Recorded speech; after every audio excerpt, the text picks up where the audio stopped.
Each year we come together to think about our health as a community.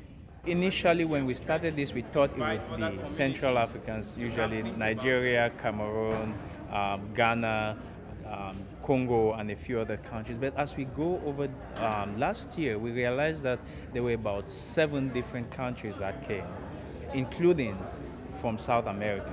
Most of the immigrants have jobs that do not provide insurance, the majority of them. And so you may ask why then don't they buy the insurance? Most of the time their income, it's below the level that they can afford for this insurance. In some cases, they don't know to access county services to have insurance that could otherwise be available to their children. So this event is here to promote health, to show them that they have health services here that they can access. To start, what is CMS? CMS stands for the Centers for Medicare and Medicaid Services.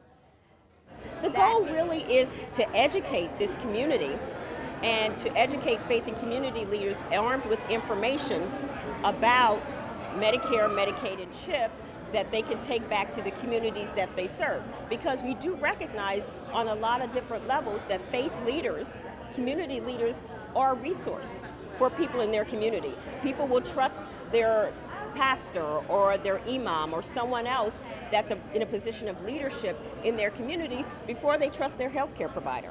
We look at that first, and then the second thing we look at is our sodium, right? Because we're focusing on salt, because that's what affects your blood pressure. A good number of them do qualify for Medicaid and don't know it. A good number of them actually qualify for Medicare and don't even know it and don't apply.